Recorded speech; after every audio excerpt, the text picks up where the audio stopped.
5 जगह से अशांति हमारे घर में प्रवेश कर रही होती है। पहला है संसार से, दूसरा है संपत्ति से, तीसरा है संबंधों से, चौथा है स्वास्थ्य से और पांचवा है संतान से।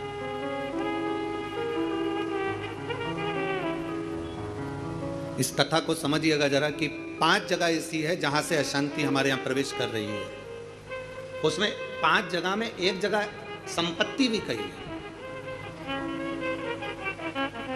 5 जगह में से एक जगह संपत्ति को भी बताया गया कि जैसे संसार से भी अशांति प्राप्त होती है। संसार के लोगों में आप सोचते हैं कि मैं संसार में जितना रहूंगा, जितना सबके साथ में रहूंगा, उतना मुझे सुख मिलेगा, शांति मिलेगी। ना ना ना, ना।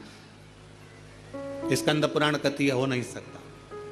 संसार के लोगों के लिए आप दुनिया भर का कितना भी सुख प्रदान कर दीजिए, किसी के लिए आप अपनी जान भी निकाल कर रख दीजिए, संसार के लोगों के लिए आप अपनी पूरी संपत्ति भी लुटा कर रख दीजिए, संसार के लोगों के लिए अच्छे से अच्छा वस्त्र, आभूषण, माणिक, मोती, रतन जो कुछ दे सकते हो दे दीजिए। उसके बाद भी संसार के लोग कहे बिना रह नहीं सकते। आपको कहे बिना रहेंगे नहीं। आप कितना भी सुख उनको दे दीजिए, आप कितना भी सुख उनको प्रदान कर दीजिए, आपको वो सुख आप दे भी देंगे। एक व्यक्ति अगर अपने घर की शादी में करोड़ों रुपए खर्च कर कर पूरे घर के मेहमानों को, संसार के लोगों को, सबको बुला ले और सबको बुलाने के बाद में वो सबका सम्मान करे, सबका आदर करे, सबका सत्कार करे, सब कुछ अच्छा करे, सबका आदर भी करे, सबका सम्मान भी करे, सबको खूब दे भी और खूब खूब प्रदान कर दे, उसके बाद भी दुनिया के लोग कह देंगे हराम का आ रहा होगा तो लुटा रहा होगा। ये दुनिया की रीति है, ये दुनिया का क्रम है। संसार का व्यक्ति जितना आप विचार करेंगे कि मैं संसार के अंदर रहूं, लोगों के अंदर विराजमान रहूं, मुझे यश ही यश मिले, तो बहुत मुश्किल है। आप दुनिया का सारा सुख दे दीजिए तो भी यश की प्राप्ति नहीं हो सकती। थोड़ा बहुत मिल गया तो मिल गया, किसी ने कह दिया, किसी को आपने देते रहे देते रहे देते रहे तो मिल गया। संसार अशांति देता है। संपत्ति, शिव महापुराण की कथा कथी है, स्कंद पुराण कथा कथी है कि हमारी संपत्ति भी हमको अशांति देती है। जिसके पास कुछ नहीं वो आराम से रोड के किनारे टाट बिछाकर बहुत मस्ती से सोता है।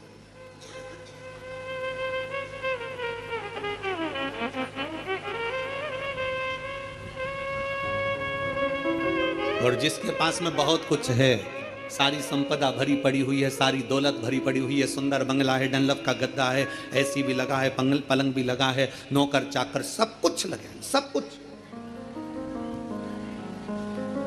तो भी उसको नींद नहीं आती है।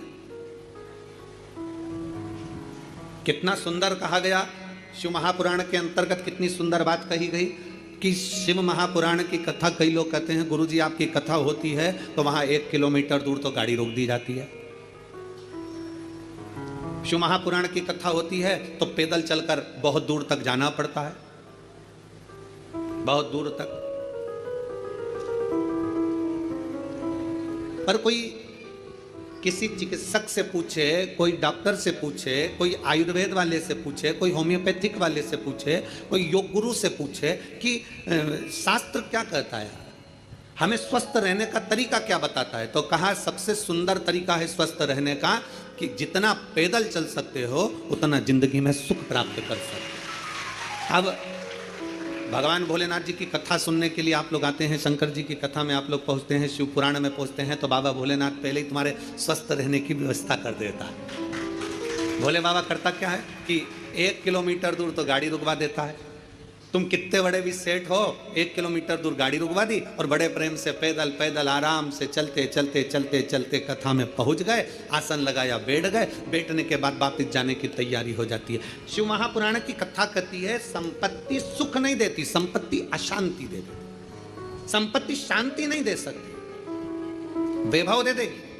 आप डनलप के गद्दे पर सो जाओगे, आप खूब जेवर पहन लोगे, आप अच्छे वस्त्र पहन लोगे, आभूषण धारण कर लोगे, सारा सुख तुम्हारे पास में आ जाएगा, पर शांति नहीं आ सकती। इसलिए बारंबार कहा गया मिलता है सच्चा सुख केवल भगवान तुम्हारे चरण। बाकी के दुनिया का सुख कहीं नहीं प्राप्त हो सकता। दुनिया का सर्वाधिक सुख भगवान के चरणों में। आप कुबेरेश्वर बाबा की धरा पर आए हैं, कुबेरेश्वर बाबा की धरा पर कभी पहुँचें या आए तो कुबेरेश्वर बाबा की धरा पर पहुँचकर तुम कहीं पर भी एकांत में बैठ जाओ। जितनी देर बैठे रहोगे आपको ऐसा महसूस होगा कि मेरा शंकर तुम्हारे आसपास में से घूम कर निकल कर गया है। शिव तत्व की प्राप्ति कहीं और सारे तीर्थ धाम आपके चरणों में। हे गुरुदेव प्रणाम आपके चरणों में। सारे तीर्थ धाम आपके चरणों में। हे गुरुदेव प्रणाम आपके चरणों में। आप जितनी देर बैठोगे परमात्मा के चरणों में, जितनी देर विराजमान हो परमात्मा के चरणों में, जितनी देर बैठे हो उतनी देर तुम्हें शांति है, उतनी देर आनंद है। तो शिव तत्व कह रहा है कि संसार में शांति नहीं है, संपत्ति में शांति नहीं है। शिव तत्व कह रहा है संबंधों में शांति नहीं है। जितने संबंध बनाते चले जाओगे, नहीं साहब हमने इनको हमारा भाई बना लिया, घर का भाई नहीं बनी लिया, भाई बना के बैठे। नहीं साहब इसको हमने हमारी बेटी बना लिया, घर की बहन बेटी को साड़ी नहीं दिला रही और दूसरी बेटी बनाते फिर। नहीं साहब इनको हमने हमारा काका जी बना लिया, तो घर का काका जमीन और जायदाद के लफड़े में पड़ा, आज तक नहीं सुलझ रहा और एक और काका बना के तैयार कर लिया। नहीं साहब ये हमारी बुआ है, नहीं साहब ये हमारा ये है। नहीं, संबंध जितने जितने संसार के लोगों से जोड़ोगे, शिव पुराण कहती है जो हमारा संबंध है जितने लोगों से जुड़ा है उतना ठीक है, पर अलग से कोई संबंध जोड़ने का प्रयास मत करो। अलग से परमात्मा को जोड़ने का प्रयास करो तो जीवन की सार्थकता, जीवन के साथ परमात्मा को जोड़ो। परमात्मा को अपने करीब लाने का प्रयास करिए, परमात्मा को अपने नजदीक लाने का प्रयास करिए। परमात्मा को अपने करीब में जितना जितना लेकर आओगे उतना उतना सुख और शांति आपके जीवन में आती चली जाए, उतनी शांति उतना सुख। शिव महापुराण की कथा के माध्यम से 3 दिवसीय शिव चर्चा का यह सुंदर संवाद आज तृतीय दिवस है, विराम का दिवस है। स्मरण रहे संसार से, संपत्ति से और संबंधों से शांति की अनुभूति नहीं है। संबंध भी हमको अशांति देते हैं।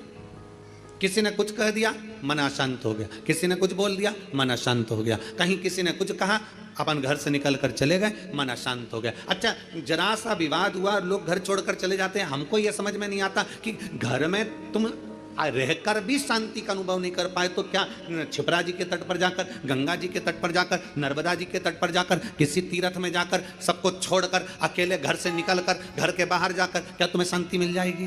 जम के बोलो जरा, नहीं मिल सकती। घर छोड़कर शांति का अनुभव नहीं हो सकता।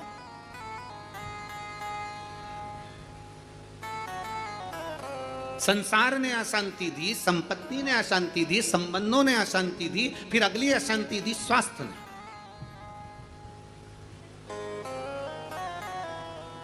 घुटने दुखने लगे, कमर दुखने लगी, पीठ दुखने लगी, अशांति होने लगी, अब मैं बहुत बीमार रहने लगी, मेरे जीवन का क्या ठिकाना गुरुजी, मेरी जिंदगी का क्या ठिकाना।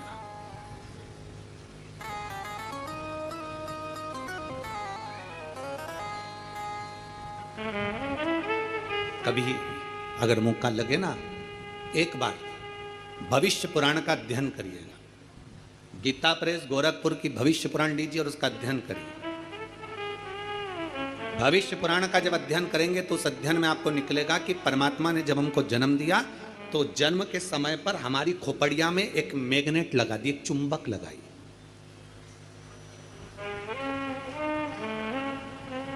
परमात्मा ने हमारी खोपड़िया में, हमारे मस्तिष्क में, हमारे भेजे में, हमारे सिर के अंदर, हमारे मस्तिष्क में एक चुंबक लगा। कभी अगर भविष्य पुराण पढ़ें तो उसमें अध्ययन करिएगा, हमारे मस्तिष्क में एक चुंबक परमात्मा ने जन्म के समय पर, पैदा होने से पहले, हमें बनाने से पहले, माता के गर्भ में जब हम पड़े हुए थे, हमारा मस्तिष्क बन रहा था तो इसमें एक चुंबक फिट कर दिया। इसलिए मरने के बाद जब अंतिम संस्कार होता है, अंतिम संस्कार में जब मुर्दा आधा जल जाता है तो उसकी खोपड़िया को फोड़कर कपाल क्रिया करी जाती है। आपके इधर करते कि नहीं करते वो हमको नहीं मालूम। हमारे इधर की रीति है, बांस में लोटा बांधकर उसमें घी भरकर उसके घर के बेटों से, उसके पोता पोती से वहां पर खड़ा करवा के पोते से खोपड़िया में वो डंडा पड़वा कर वहीं घी उंडेलवा कर डंडे को फेंक दिया जाता, उस बांस को फेंक दिया जाता। देखा है आप लोगों ने इसको?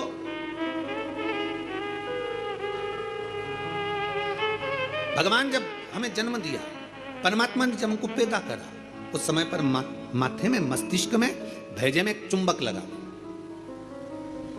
क्या करती है वो चुंबक? चुंबक का कार्य क्या है? चुंबक का कार्य है, अगर आपने पैसा पैसा पैसा पैसा सोचा विचारा, दिन रात पैसे पैसे में लिप्त रहे, तो व्यक्ति वो मस्तिष्क में जो चुंबक लगी है वो पैसे को अपनी ओर खींचती है। मतलब मनुष्य पैसे को आसक्ति के रूप में अपनाना प्रारंभ कर दे। अब चुंबक का दूसरा कार्य क्या है? अगर किसी बुरे व्यक्ति में बुराइयां देखोगे तो वो बुरे व्यक्ति की बुराई तुम खींचते चले जाओगे। वो तो ऐसी, वो तो वैसा, वो तो वैसा, हर व्यक्ति में बुराई, क्योंकि तुम्हारे भीतर में जो भेजे में चुंबक भरी है वो बुराइयां ही खींचेगी। और अगर तुमने किसी व्यक्ति में अच्छाई देखना प्रारंभ कर दी तो तुम्हारे मस्तिष्क में जो चुंबक लगी है वो दिन रात हर व्यक्ति में अच्छाई को ढूंढना प्रारंभ कर देगी, अच्छाई खींचना प्रारंभ। एक चुंबक लगी। अब ये बात तो अपने तक हो गई, अब मेन बात पर जाओ, मुख्य बात पर। मस्तिष्क में चुंबक लगाकर परमात्मा ने हमको पैदा करा है, एक आकर्षण देकर हमें पैदा करा है, एक चुंबक लगाकर हमें पैदा करा है। चुंबक जब पैसे को खींचती है तो पैसा ही पैसा सोचने में आता है, बुराई खींचती है तो बुराई बुराई हमारे अंदर आती चली जाती है, किसी का क्रोध खींचती है तो क्रोध हमारे अंदर आता चले जाता है। उसी तरह अच्छाई किसी की खींचती है तो हमारे अंदर अच्छाई आती चली जाती है। उसी तरह चुंबक बीमारी को भी खींचती है। हम जब एक बीमारी के बारे में सोचते जाते हैं, मेरे पाँव, मैंने सुना है किसी को पेट में बच्चादानी में गांठ पड़ गई तो मालूम पड़ा कि उसको कैंसर हो गया। मैंने सुना है किसी के घुटने में अगर प्रॉब्लम हो गई तो उसका घुटना बदलाना पड़ा, मालूम पड़ा उसमें ग्रीस कम हो गया। मैंने सुना है कि किसी के हृदय में छेद हो गया, किसी के हृदय में कुछ हो गया, किसी के चेस्ट में गठान पड़ गई तो कैंसर बता दिया गया। ये हम जरा सा हमारे शरीर में दर्द हुआ और हमने वो सोचना प्रारंभ कर दिया। क्या सोचा हमने? कि उसको कैंसर हो गया था, उसकी किडनी खराब हो गई थी, उसका लीवर खराब हो गया था, उसके साथ में यह हो गया था, उसके घुटने बदल पाए, उसको गुजरात ले गए, उसको राजस्थान ले गए, उसको वहां ले गए और उसका शरीर में यह करवाया। आंख में प्रॉब्लम हुई तो आंख के बारे में सोचते रहे सोचते रहे सोचते रहे। अर्थात हमने इतनी बीमारी का सोच लिया, इतनी बीमारी का सोच लिया, बीमारी वो थी नहीं, पर हमने सोच सोच के चुंबक जैसे उसको खींच कर अपने अंदर वो बीमारी को इकट्ठा कर लिया, आखिरी में वो बीमारी हो गई। ये हमारे भीतर की चुंबक है जो हमें खींच रही है। छोटी मोटी गठान हो जाए ना, कभी मत सोचना हाँ ऐसी तो होती रहती है, दवाई खाऊंगी, शंकर पे चढ़ा हुआ जल पीऊंगी, डॉक्टर को दिखाऊंगी, सारी जांचें कराऊंगी, जो डॉक्टर बोलेगा सारी जांच कराऊंगी। और मेरा विश्वास कहता है डॉक्टर के अनुसार चलकर, क्योंकि डॉक्टर भी शिव का एक रूप है, उसके अनुकूल चलकर मैं ये दवाई ले लेकर कुंदकेश्वर महादेव का नाम लेकर मेरी सारी गठान गल जाएगी। जब तुमने सोच लिया गल जाएगी गल जाएगी गल जाएगी, मतलब गल जाएगी। तुमने सोच लिया कि नहीं, वो डॉक्टर तो बोल दिया है कि इसकी ऑपरेशन कराकर निकलवा कर जांच करने जाएगी और मुंबई भेजी जाएगी। आधी तो टेंशन में मर गई, कहीं कैंसर कैंसर कैंसर, सोच सोच सोच सोच, आखिरी में सोच वही। एक पत्र है, हम चाहते नहीं थे कि ये, हमारा मन नहीं था कि 3 दिन की कथा में पत्र पढ़े, पर आया है।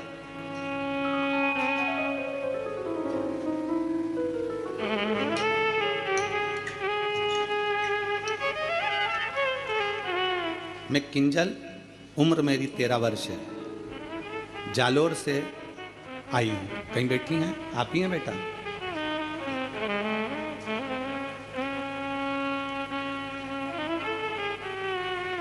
मम्मी आई है साथ में? आप ही हैं? घूम के उधर से आ जाओ, उधर से घूम के इधर। मैं किंजल, उम्र मेरी 13 वर्ष है, जालोर से हूँ। गुरुजी, बाबा सबका जीवन बदल देते हैं, लेकिन मेरी मम्मी को तो नया जीवन दे दिया मेरे बाबा ने। मेरी मम्मी को 4th स्टेज का कैंसर था, डॉक्टर ने बोला था घर ले जाओ और सेवा करो। पत्र को आप लोग आस्था चैनल पर पढ़ सकते हैं। घर ले जाओ और सेवा करो। मेरे पापा महादेव को रोज जल चढ़ाते थे, लेकिन मेरी मम्मी को उन पर विश्वास नहीं था।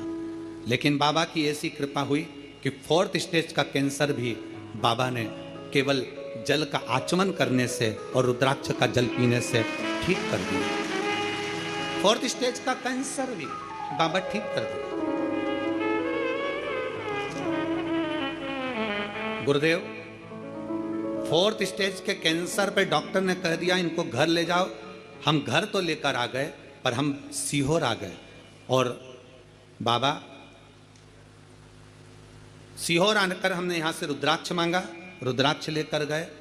फिर बाबा की ऐसी कृपा हुई कि 3 साल से आज तक हमें हॉस्पिटल जाने की जरूरत नहीं पड़ी। शिव तत्व की प्राप्ति।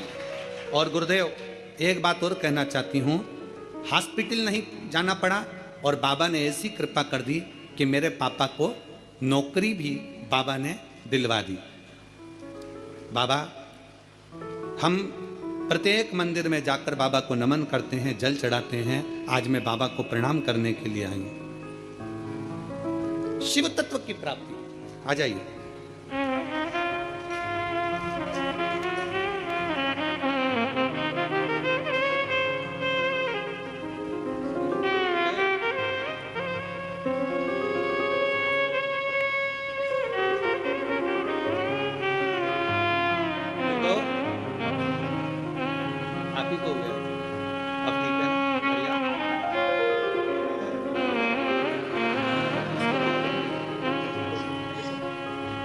खुश हो जा बिल्कुल, ठीक है ना?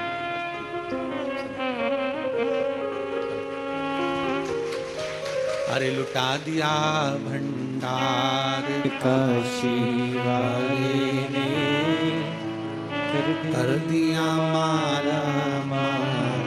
काशी वाले ने लुटा दिया भंडार। कल जैसा साउंड कर दो, अच्छा था। परसों भी साउंड अच्छा था। कर दिया, मिठास नहीं है बिल्कुल भी उसमें, वैसी बेस आ रहा है।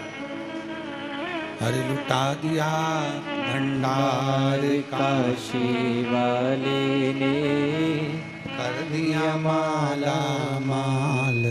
काशी वाले ने लुटा दिया, लुटा दिया, लुटा दिया, लुटा दिया, लुटा दिया भंडार काशी वाले ने, कर दिया माला माल। काशी वाले ने भेजे में परमात्मा ने इस मस्तिष्क के अंदर एक चुंबक लगाकर भेजी है। अच्छा सोच रहे हो अच्छा होगा, बुरा सोच रहे हो बुरा होगा। किसका बुरा होगा? आप दूसरे का बुरा सोच रहे हो ना, उसका कभी बुरा नहीं होगा। बुरा किसका होगा? जो सोच रहे हैं हम, वो हमारा ही बुरा होगा। चुंबक लगी है इस मस्तिष्क में, इस भेजे में। घुटने में दर्द है ना, ये कभी विचार मत करो कि मेरा ऑपरेशन होगा, मेरा घुटना बदलना पड़ेगा, ये करना पड़ेगा, वो करना पड़ेगा। डॉक्टर से मिलो, डॉक्टर से दवाई भी लो, सब कुछ करो। पर यह विचार करो कि मैं डॉक्टर के पास जाऊंगी, भगवान का भजन करूंगी, शंकर के मंदिर जाऊंगी, एक लोटा जल चढ़ाऊंगी, बेलपत्र चढ़ाऊंगी और जल बेलपत्र चढ़ाकर उसका पान करूंगी और यह मेरा विश्वास करता है कि मैं ठीक होऊंगी, मुझे घुटना बदलने की जरूरत नहीं पड़ेगी, मुझे कोई कार्य करने की जरूरत नहीं पड़ेगी और मैं ठीक हो जाऊंगी। ये मेरा विश्वास करता है, ये मेरा भरोसा करता है। चुंबक लगी है एक मस्तिष्क के अंदर, एक आकर्षण परमात्मा देकर भेजता है। चलो एक प्रैक्टिकल कर कर देखिए। आप सब एक प्रैक्टिकल करो। जितने लोग कथा को आस्था चैनल पर सुन रहे हैं, जितने लोग फेसबुक यूट्यूब पर सुन रहे हैं, जितने लोग कुबेरेश्वर बाबा की धरा पर सुन रहे हैं,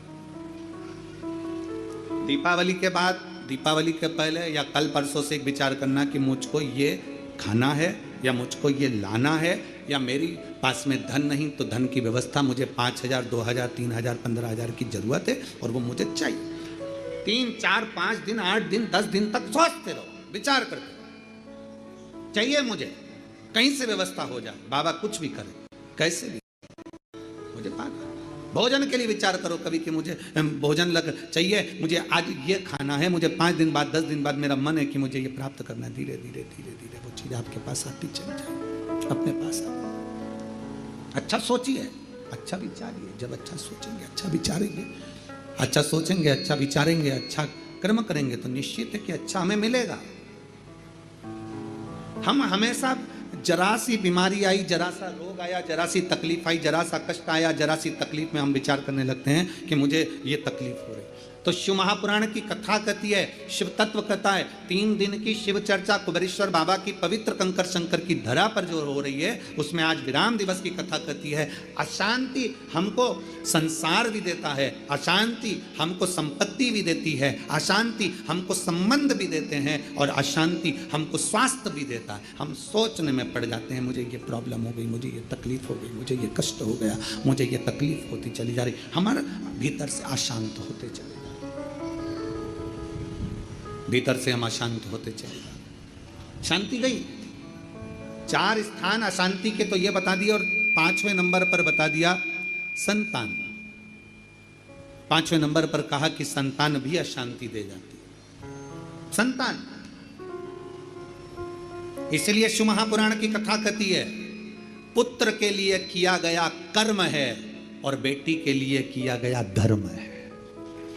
धर्म है, पुत्र के लिए करना ये तुम्हारा कर्म है। मेरे को दुकान लगाना है, बच्चों को सेटल करना है, बच्चों को ये करना है, बच्चों को वो करना है, मेरे बेटे के लिए ये व्यवस्था करना है, मेरे बेटे की शादी करना है, मेरे बच्चे के लिए ये करना है। पुत्र के लिए करा गया ये कर्म है। बेटे के लिए तुम लाखों की संपत्ति छोड़कर जाना, वो धर्म नहीं कहलाएगा। बेटे के लिए तुम दुनिया भर की दौलत छोड़कर जाना, वो धर्म नहीं कहलाएगा। पर बेटे के लिए अगर कुछ कर रहे हो, उसको अगर लैपटॉप दिला रहे हो, ये कर्म है। उसको मोबाइल दिला रहे हो, ये तुम्हारा कर्म है। तुम अगर बेटे के लिए जमीन कर रहे हो, ये तुम्हारा कर्म है। अगर बेटे को तुमने दुकान खोली, ये तुम्हारा कर्म है, क्योंकि तुम पिता हो, बेटे के लिए करना पड़ेगा। माँ अगर बेटे के लिए रकम बनवा रही है, ये कर्म है। बहू के लिए कुछ कर रही है, तुम्हारा कर्म है। बेटे के लिए जितना करा वो कर्म है। गाड़ी लाए, कर्म है, क्योंकि बेटे के लिए लाना पड़ेगी, बहुओं के लिए लाना पड़ेगी, मकान बनाना पड़ेगा, जमीन करना पड़ेगी, जायदाद करना पड़ेगी। ये सब कर्म की गिनती में आ गई, ये सब कर्म।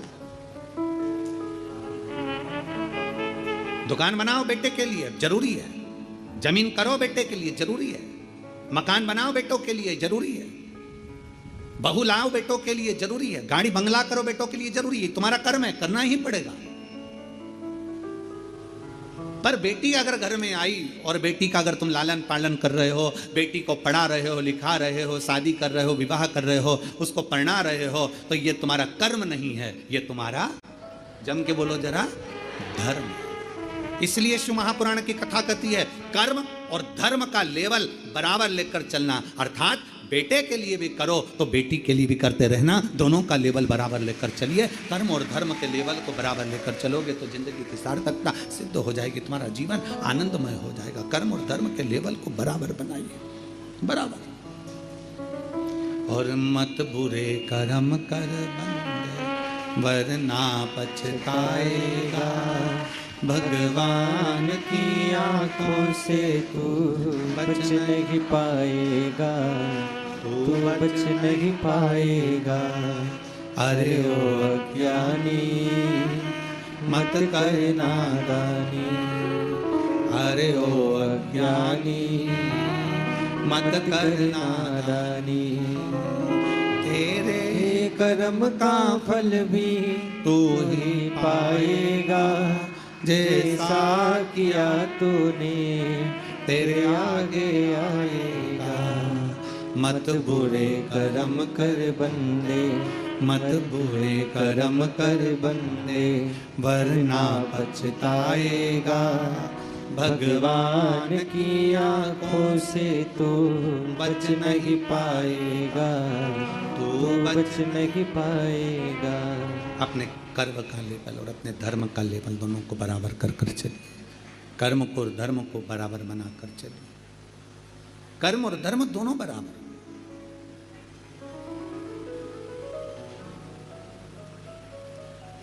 संसार, संपत्ति, संबंध, संतान, स्वास्थ्य, ये सब अशांति को प्रदान करते हैं या शांति देते हैं। 4 जगह की अशांति को आने से आप रोक सकते हो। 4 जगह से जो अशांति आ रही है ना, इसको आप रोक सकते हो। 4 जगह कौन कौन सी? संसार की अशांति आ रही है तो तुम संसार वालों से संबंध छोड़ दोगे, शांत हो गए। संपत्ति से अशांति आ रही है तो ज्यादा ध्यान देना संपदा पर कि अब जो होगा देखा जाएगा, जितना मिल गया उतने संतुष्टि है, तो तुम रोक सकते हो, अशांति आने से रुक जाएगी।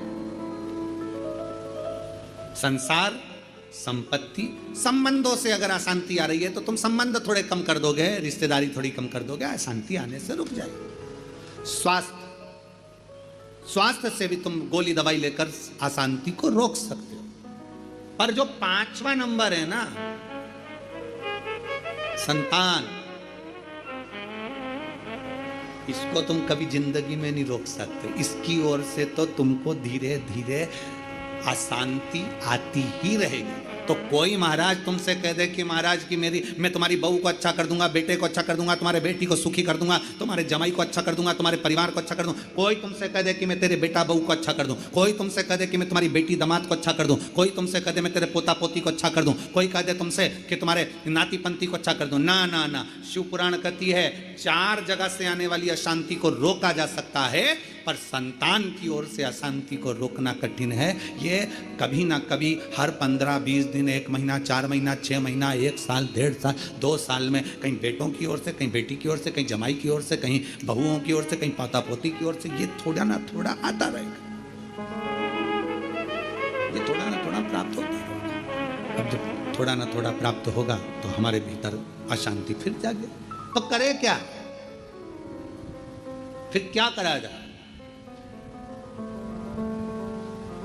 क्या कर सकते?